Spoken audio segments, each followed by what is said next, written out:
Okay, hello and welcome to the lecture on tissue suppression techniques, which is covering the material in MRI, the basics, chapter 25.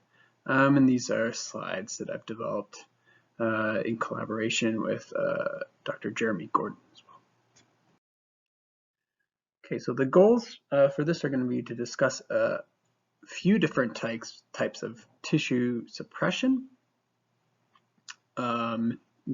And also to understand what that means and what types of tissues we're typically suppressing. So you have inversion recovery, which we talked a bit about before, spectral suppression, spatial presaturation, and magnetization transfer. So the goal of any tissue suppression technique is to suppress signal, from a given tissue of interest. And well, why would we want to do this? And one purpose might be to simply improve the contrast. Let's try to suppress or reduce or eliminate the signal from one type of tissue, and accentuate the contrast beyond what we might do with our normal T1, T2 weighting. The other might be to completely eliminate some totally unwanted signal, some nuisance signal, and fat is one of the most common of these, although in the example on the right here, the left is a T2 weighted image, on the right is a T2 weighted image plus flare, so fluid attenuated inversion recovery to suppress the cerebral spinal fluid. And the handful of different tissue suppression techniques: inversion recovery, spatial saturation, chemical saturation, magnetization transfer are the ones we're going to talk about here. Okay, so briefly a review of inversion recovery, because I know you've seen this a couple of times. And as a refresher, the idea here is, of course, different tissues have different T1 times. And so the purpose of this is going to be to apply our 180-degree inversion pulse at some time, and then we're going to choose some inversion time Ti, and in the total suppression approach, we're going to try to choose a time that nulls signal, and here's the approximation for under the case of TR much greater than T1. You also have the equations for this contrast if this assumption is not true. And so we can solve for the inversion time. It's going to null the signal or suppress the signal from a given tissue type depending on the T1. And so there's two major types of this technique: stir, short time, or short tau or short TI inversion recovery, typically used for suppressing fat, something that has a short T1 because we're doing basically a short recovery time.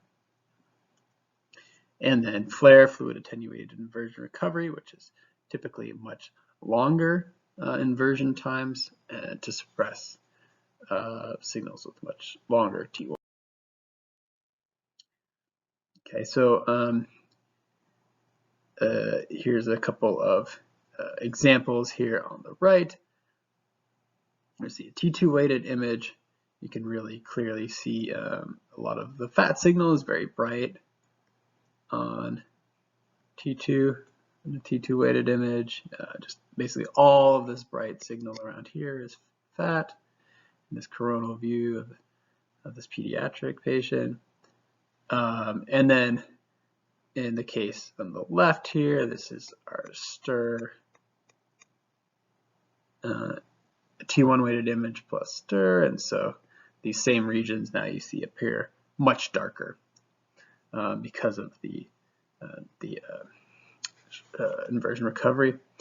And this approach has the advantages of being insensitive to B0 or main field inhomogeneities, has relatively low specific absorption rate or SAR. but it's relatively slow. We have these delay times. We can improve some of this with multi-slice imaging, but then we also take some sacrifice in terms of SNR by doing the reducing the overall net magnetization of other tissues, right? Because they're also inverted by this pulse. And then we have to have the right T1 condition. So the T1 of fat has to be different than other things we want to see, and it can be sensitive to B1 errors.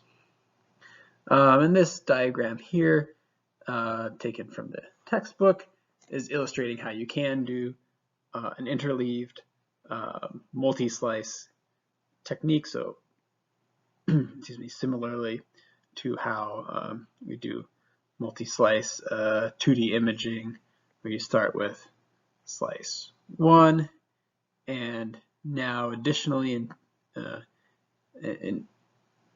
we're doing slice-selective pulses for the inversion recovery. So we have TI times that are specific to each slice. So we'll play a bunch of IR pulses, excuse me, and then play, say, the readout. In this case, it's denoted to be a fast spin echo readout for each one of these individual slices. So there is some ways to save time here. Okay, so that was our review. Now we're going to move into the couple of the other types of tissue suppression techniques. These are listed on the right there, that are chemical and spatial saturation. And these are both based on the same principle, which is illustrated in the pulse sequence diagram here, of where we apply a 90-degree RF pulse. So as you know well now, that takes the longitudinal magnetization, tips it into the transverse plane. And then simply after that, we apply a large crusher gradient, sometimes called a spoiler or a killer gradient. And as we learned in chapter 14, this has the effect of dephasing the transverse magnetization, or making the transverse magnetization effectively become 0. And so at the end of this simple sequence of a 90-degree RF pulse followed by crusher gradients, is that the whatever magnetization has seen this 90-degree, or so whatever region or whatever chemical species has seen this 90-degree RF pulse will be effectively suppressed. So let's go into these two types now. Okay, so let's start off by covering the spatial saturation scheme, and sometimes this is called outer volume suppression. And so this is taking this pulse sequence module, 90-degree pulse, followed by a crusher gradient. And in this case, the 90-degree pulse is applied with a slice select gradient. And so only a given region or a slice in space is going to receive this 90-degree flip angle. Outside of that, there's no flip angle, there's no effect. And then what the crusher gradient does is it takes the spins that had the 90-degree flip angle in that slice, and it's going to effectively eliminate their signal. So that's illustrated if we draw your attention to the image in the bottom left here. If you note, you can see right here there's this dark strip going down through the image, right in between the arrows I've drawn here. And there's some thickness associated with this that would be determined by the RF pulse bandwidth and the slice select gradient, using the same relationships as from chapter 10. And then the imaging module, and you can see what our standard gradient echo 2DFT imaging module in the top right could be applied after this to get this type of image. And you can see that what the spatial saturation does is effectively suppresses the signal in some slice. And there's a few different use cases of these. These are quite powerful.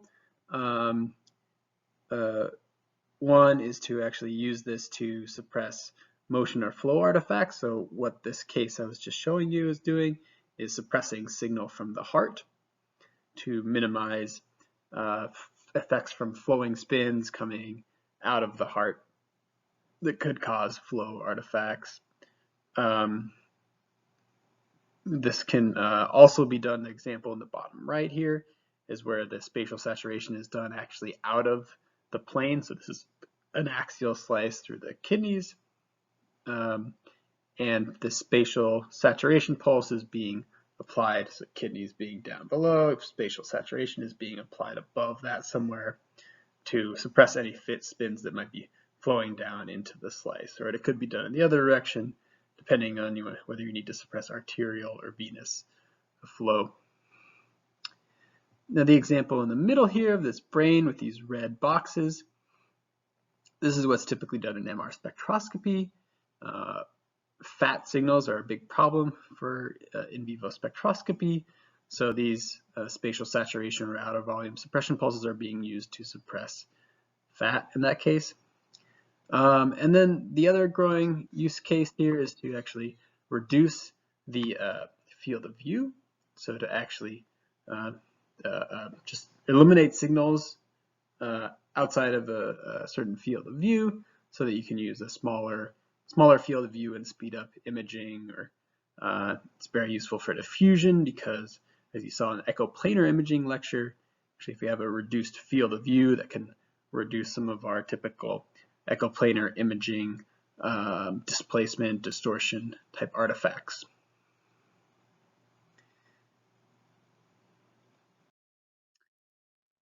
Okay, now moving on to chemical saturation. The idea here is we're going to suppress fat based on the chemical shift difference from water. And in this case, instead of like STIR, our inversion recovery base, which took advantage of different T1 values, here we're going to take advantage of the different resonance frequencies between fat and water, as I'll illustrate in a couple of the subsequent slides. But first, basically, we look at the pulse sequence here. Now notice it's a 90-degree pulse without any gradient applied. So it's going to be a frequency selective 90-degree pulse, followed by, again, the Crusher gradients, and then an imaging module. And the example in the bottom right here, you can see there's some fatty signals. These also bright on T1 weighted images. There's some fat here surrounding the optic nerve behind your eye. This is all suppressed by this type of chemical saturation, or often simply referred to as fat sat or fat saturation.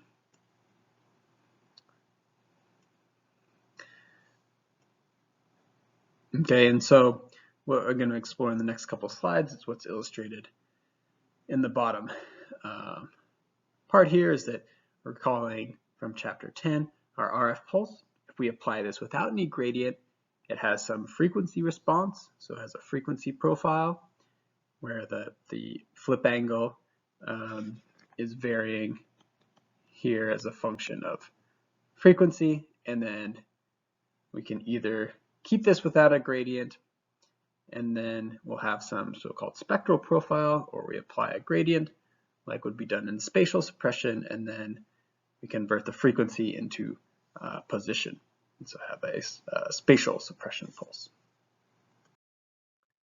So here is an example of how we might apply one of these RF pulses here. So say this is our RF pulse applied over time.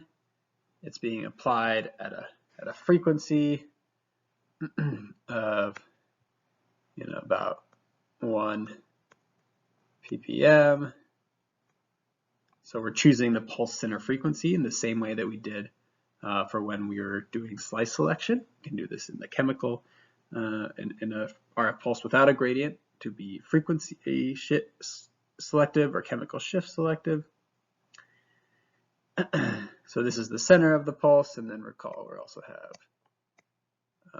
a bandwidth of our RF pulse. This is some bandwidth that's associated with this RF pulse shape and time. I specifically drawn this as sort of a spread out RF pulse because we want a relatively narrow bandwidth here, and recall that what this line here is plotting is going to be flip angle here. So what we're going for at the peak here is a flip angle of 90 degrees in our spectral suppression pulses. So again, we can do this 90-degree tip and dephase, as I'll also illustrate in just a moment. And down here, we're at 0 degrees, and that's important on this side here where we want to maintain no flip or no suppression of our water species. So we want this to be spectrally selective just for fat. Okay, so here's an illustration using the same picture same conceptual illustration as before. Again, we're going to apply a 90-degree pulse, no gradient on during the pulse, so it's just spectrally selective, and a crusher gradient afterwards. And now I'm showing the spectral profile in a slightly different way in the top right, where I'm showing the MZ here at the top, the MZ that's remaining after the RF pulse. So up here we have the MZ that's remaining is 1, or basically there's no effect on the Z magnetization at the edges here. So this is equivalent to our flip of 0. And then down here in this region, it's going to be equivalent to our flip of 90 degrees, meaning we tip everything into the transverse plane. There's no MZ component left. There's no longitudinal magnetization left after this RF pulse. And then we're choosing the parameters of the RF pulse, so the frequency and the bandwidth, such that the fat frequency falls within this 90-degree flip band and the water frequency falls outside of it. So we end up with a situation at the bottom. On the left, before the RF pulse, we have the magnetizations pointing along the z-axis. The pulse only tips the fat magnetization into the transverse plane. Since it's spectrally selective, the water magnetization is unaffected. And then finally, the gradient dephases the fat magnetization while leaving the water magnetization unaffected. So the pros and cons of this technique is compared to like stir, it doesn't really depend on the T1 values, and since there's really the fat is really unique in that it has a chemical shift, this does not affect other tissues, so it doesn't affect other water, it doesn't matter what the T1 of other tissues are. It does cause some addition of scan time, although less so than inversion recovery. Turns out it's quite sensitive to B0 field inhomogeneities, and then we can need some long RF pulses sometimes for the selectivity. The example here in the bottom right, is showing actually a knee image, but with some hardware in there, so some implants, which tends to lead to a lot of B0 inhomogeneities, magnetic susceptibility effects, and so you can see actually quite a bit of remaining fat, even with a sort of chemical saturation scheme. So what this is illustrating is, and I'll point the arrows to a little bit of fat. There's some, what this is illustrating is that our chemical saturation, again sometimes referred to as fat sat, does not do a very good job in this case, whereas the stir inversion recovery technique might do a better job at the fat saturation in the presence of this, this knee hardware here. And finally, I'll talk just on this slide briefly about magnetization transfer, which is another technique that can be used for tissue suppression. And I did want to make sure to mention this because there's an interesting concept in here, and it's actually used for some advanced contrast mechanisms. And the general concept of magnetization transfer is what's being illustrated in the top right cartoon, which is that magnetization, so whether it's aligned, how much it's aligned with the field basically, can be transferred between spins. There's this concept of spin coupling when they're near to each other in space, and because of this coupling, the magnetization can actually be exchanged. So this has this interesting property where we might have, say, macromolecules, and this is mentioned down in the bottom of point 3, such as cell membranes or proteins that have a bunch of either bound protons or bound water, and they can, turns out, chemical shift selective pulses can actually selectively saturate or tip the magnetization of this bound pool, and then because it's in close physical proximity to free water or some free pool, it'll actually transfer this effect, but only to water that's nearby. So these red arrows, illustrating that there's a limited range actually to this effect. And so you'll get this tissue contrast that's really sensitive to how much of this bound protons, again, these are typically coming in some form of macromolecule membranes or proteins, in my understanding. And you'll get this suppression or this contrast, in fact, that's dependent on how much of these macromolecules you have around the water. So the method is that these bound protons, this bound pool, have a very short T2, and this turns out to translate into the fact that they have a very broad spectrum. So this is a frequency profile, and as we saw on the previous slide, normally we have these nice little sharp peaks. So this the center sharp peak would be the illustration we've shown before for water. It turns out these macromolecules have this very broad spectrum, which turns out to be equivalent to having a short T2. And so we can apply our RF pulse at a very off-resonant frequency, and this will not affect this narrow peak of the free water, but it will affect the spins in this bound pool. It'll have the effect, you can think of, it's sort of tipping them, and then in turn they will transfer through this phenomenon called magnetization transfer exchange, or MT exchange illustrated there. They will transfer this effect of the tip of the RF pulse to the nearby free water, and then you'll actually get a reduction of the water signal. Now it turns out it's very hard to actually directly image this bound pool. The T2 is just too short. It's often like 10 microseconds in this kind of range. So normally this would be signal we can't access, but we can access this effect, this magnetization, through magnetization transfer.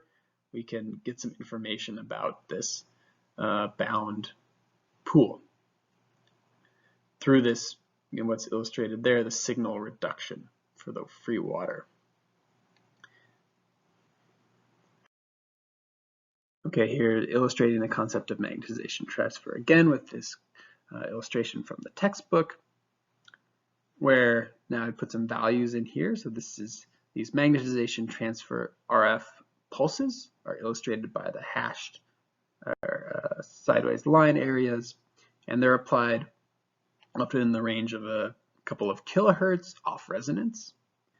Now the RF pulse itself and the structure is nearly identical to our chemical or fat saturation pulses, so these are just simply a frequency selective RF pulse, but they're moved to quite a different range of resonance frequencies, chemical saturation being on the order of a couple hundred hertz, and the magnetization being more in the kilohertz range.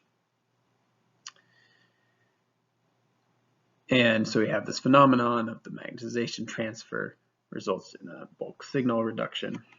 And so this is used for applications to actually suppress the background, like in this brain MRA example, where on the left there's actually no magnetization, or oops, got it backwards.